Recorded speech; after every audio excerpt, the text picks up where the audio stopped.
Alright, let's get right on to it. This is my drought team created by a fellow member of the Zat chat named Cat, Master Joel. So right now I'm battling against Konvict, another person who plays there, and I have my Ninetales out, and he sends out his... Shoot, I forgot what that thing's called. If you know what that thing's called, please let me know. But it's a dragon Pokemon. He uses Dragon Dance on it, and I have the Drought, and I'm thinking, okay, I don't want to just switch because I don't want him to get a free Dragon Dance. So I just use Heat Wave, thinking that whatever I'll be able to do to it, I'll probably be able to do maybe a 2 or 3 hit KO, especially since I have this Focus Sash. So he goes for the Earthquake. And that's going to bring me down to my Sash. And I know that he's probably going to take me out on the second hit because of the Dragon Dance. But I stay in anyway and go for the Heat Wave. And surprisingly, even after a Dragon Dance, I still outspeed it. And I go for the 2-hit KO because he has the Life Orb on the first Earthquake. So I feel pretty good about that move. So he goes into this... I also forgot this thing's name. But whatever it is, I made a mistake.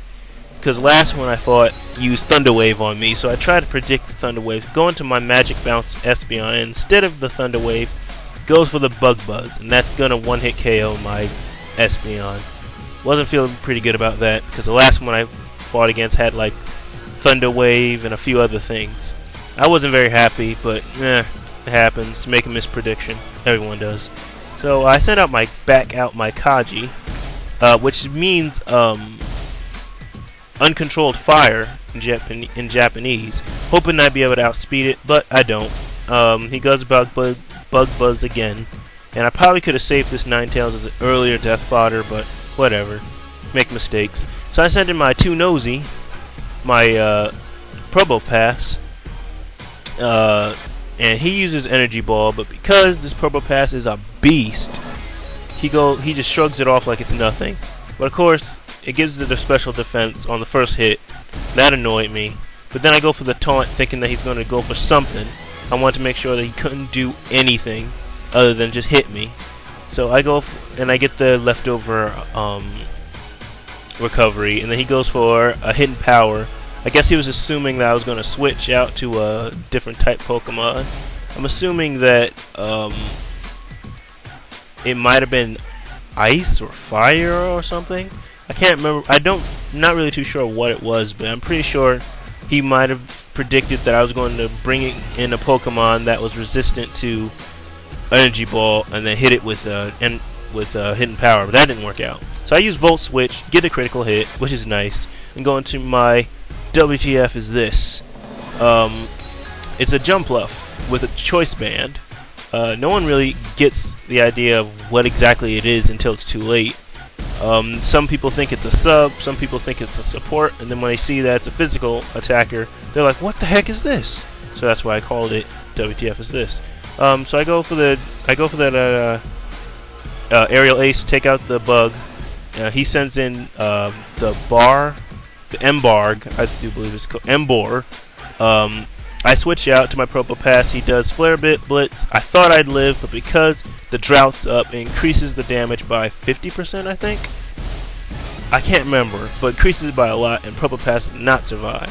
So I send out my Brute Root, which probably might not have been a good idea, but it's between Jumpluff, Brute Root, and another Pokemon I'm pretty sure wouldn't be able to take out whatever this thing could do. So I do an Earthquake on it, and he does Flare Blitz, and I was hoping that after the Flare Blitz he'd take himself out due to recoil, but it didn't work out. He didn't get recoil.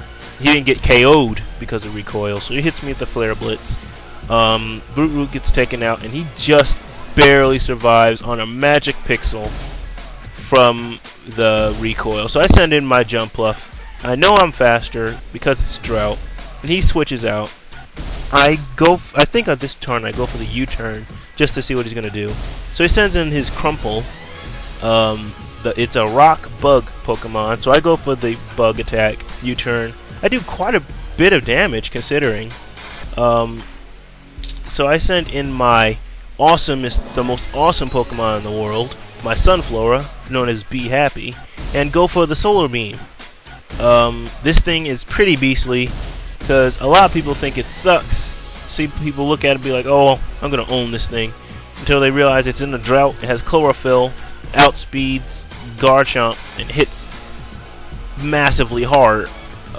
So Crumple gets taken out by one turn Solar Beam thanks to the beauty of drought, and he sends in his Carfaragus, I do believe it's called, and I send in my Jumpluff because I know that Solar Beam's not going to take this thing out, and I don't want to get hit. So I'm pretty sure I can take whatever he sends at me. He throws it at a Shadow Ball, and it does exactly as much damage as I thought. Not 50%, probably like 40-something%. So I go for the Seed Bomb because this thing is choice, and I want to do as much damage as possible so that Be Happy can go in there and hit it with whatever. So he goes for one more Shadow Ball, and he's probably going to take another one after this to take it out. So I go for another Seed Bomb just to try to get it as close to half HP as possible. And I get it just almost half, and he goes for the Shadow Ball. That's going to KO my Jumpluff. He served his purpose, and he gets the leftovers, and I know that he's beyond the point of no return. So I send back in my Be Happy, my last Pokemon, and go for the Solar Beam. And that's definitely, and because this thing has a lot of special attack, and Solar Beam's one of the strongest grass moves, it's gonna KO this thing.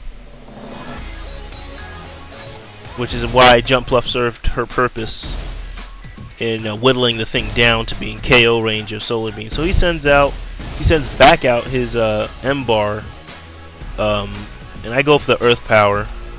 I don't even want to take a chance on anything. I just go for the safe Earth Power. Now some people think that Sunflora can't get Earth Power, and they thought I made it up, but I didn't. I got this Sunflora straight off the Smogon move list. So if you don't believe me, go check it out. Look up Sunflora on Smogon, and you'll find it. So he sends out this thing, and I'm definitely going to one-hit KO it because it's water. I have a buttload of special attack. It's a stupidly strong grass attack, and that's going to be a great game.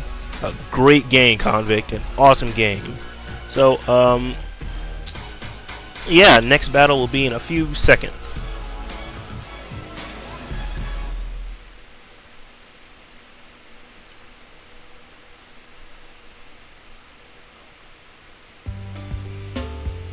Alright, we are back, and this is my battle against Jake. A triple battle, as you will. It was my first triple battle. I was not expecting a triple battle at all. I thought I was going to be doing a single battle. I come meet him in the room, and he's like, okay, we're going to do a triple. And I'm like, wait a minute, I'm not ready. He's like, oh, come on. And I'm like, alright, fine. So I'm worried, because I know he probably has some kind of plan team, and this is just a thrown together draw out team. I have Jumpluff in the middle, Sunflora on the side, Ninetales on the other side. Automatically from the start, I see two bug Pokemon. Jumpluff can one-hit KO that thing, which I can't remember what it is, but I know it's the coolest bug Pokemon in the world. Oh yeah, Excelger. Well, whatever it is, Jumpluff one-hit KOs it, because it's a Choice Band Aerial Ace. Be Happy, it's definitely going to one-hit KO that Butterfree with a Hidden Power Fire. That's gonna one-hit KO that thing, and my Ninetales probably should have done the smart thing and gone for the Solar Beam on that thing. But you know what? I wanted to go for the stab boost with the Sunny Day, so I wanted to go for the Heat Wave, make sure that it probably had a better chance, even though I'm pretty sure Solar Beam would have one-hit KO'd it. It was stupid. I should have done it, but whatever. Ninetales gets hit. It's going to be broken down to its sash. And the Rampardos is going to feel pretty good about almost taking out my Ninetales. Because it's sash, it doesn't take it out. So Jake sends out his Hydreigon, and he sends out his Politoed. Now I thought that he was going to try shift, because I never did a triple battle before. So I thought he was going to shift and send out his Politoed to get rid of the Sunny Day, but he didn't. So I go for the safe Aerial Ace, because I don't want to switch out. and I go for the Leaf Storm on my Sunflower to take out that Politoed before he's able to do anything. And that's going to one-hit KO the Politoed. And I get the extra special attack drop. That's 4 times it's going, because I used... No, wait, no, that's the first time I did it. Never mind. So I go for the Heat Wave to hit both the Rampardos and the Hydreigon. Rampardos going to get taken out. Hydreigon takes it like a pro. And Hydreigon goes down, Hydreigon stays up, uses Earth Power on the Ninetales. Pretty sure he probably should have attacked the Jumpluff, because that was probably one of the most threatening things. Or Sunflora, but I guess he wanted to just make sure that Ninetales was gone. So he takes it out, gets the leftovers increase. So it's not either a Life Orb or a choice thing. So I send out my Brute Root, and he sends out his Shiftry. And I'm like, okay, I'm going to take this Shiftry out with a single Aerial Ace on my Jumpluff. And that's exactly what I do. I guess you could technically say it was a Jumpluff sweep, but nah, can't say that because it's a triple team. But Jumpluff is definitely the MVP of this battle. So Shiftry goes down, and Brute Root goes for the Outrage. And yes, I looked it up. Venusaur can learn Outrage. So that was a good battle, Jake. Now it's time for the next battle against Cat, the one who created this team.